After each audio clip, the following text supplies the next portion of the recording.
Hoy hablaría un poco del origen del Renacimiento. Cuando hablamos de Renacimiento, normalmente nos ubicamos en Italia, específicamente en el área de Florencia. Sin embargo, el Renacimiento como tal ha existido en Europa en distintos momentos. Cuando Roma decide ser trasladada hacia lo que actualmente es Turquía, en la ciudad de Bizancio, de alguna manera genera un rompimiento de la Europa.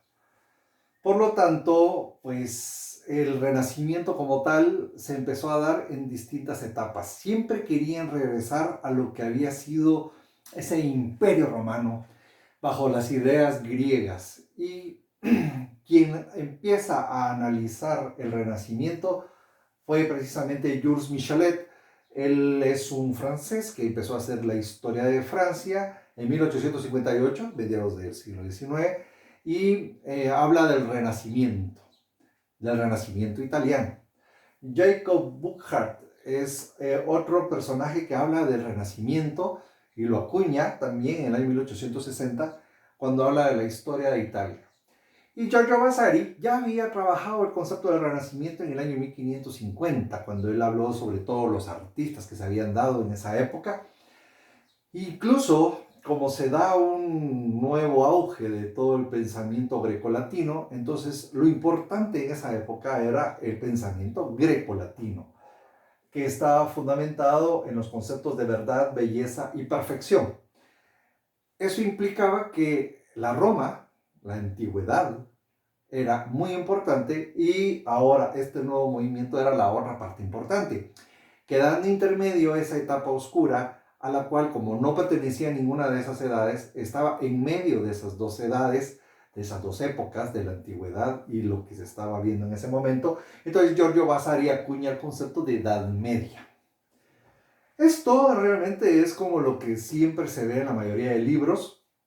Podemos ver incluso que la influencia del Renacimiento podía estarse dando por medio de las artes visuales, como la bizantina, la celtogermánica, que influyeron mucho en la manera de ver las cosas en el Renacimiento. Eso lo estudia Erwin Panofsky y de alguna manera esto de alguna forma fueron los estudios primarios que se hicieron sobre el Renacimiento. Ahora, exactamente qué es lo que empieza a suceder. Hay varias formas que trataron de regresar a ese pensamiento renacentista. El primero, más fuerte, fue precisamente llevado a cabo por Carlomagno. Carlomagno es un personaje que llega a ser emperador. Él nace en Renania, actualmente Alemania, aproximadamente en el año 742 al 48 después de Cristo. Genera una tradición del norte de Europa y rehace un imperio romano, pero a esta vez bajo la denominación cristiana. Entonces es el Sacro Imperio Romano, que cuando ya se extiende a todas las regiones de Germania, pues era el Sacro Imperio Romano Germano.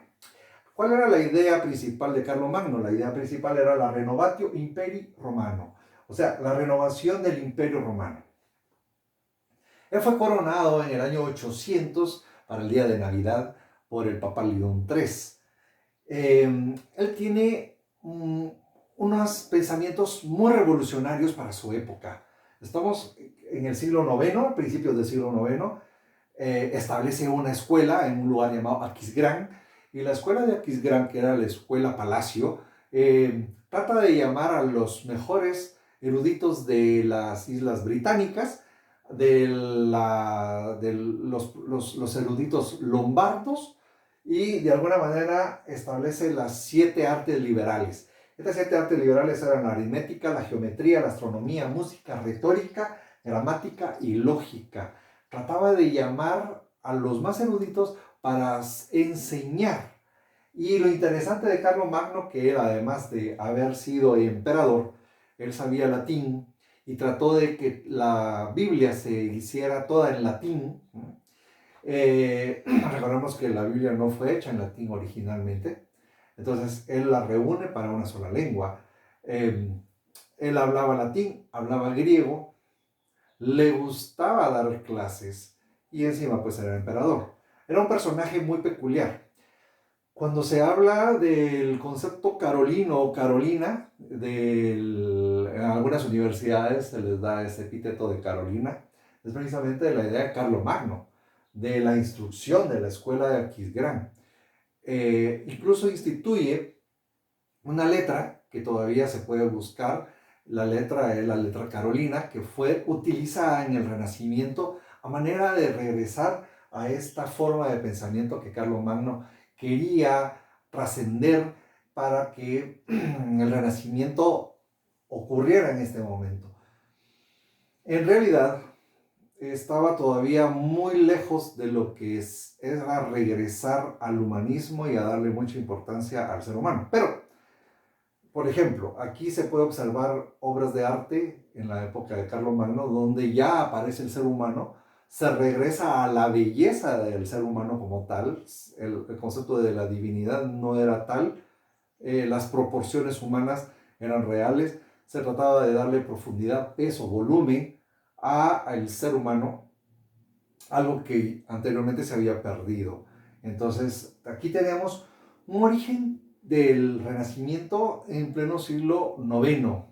Estamos hablando de una parte de la Edad Media. Posteriormente vamos a trabajar la segunda parte de los orígenes del Renacimiento, donde ya hablaremos del románico y todo lo que está antes precisamente de que se dé ese estallido que nosotros conocemos en Italia. Muchas gracias.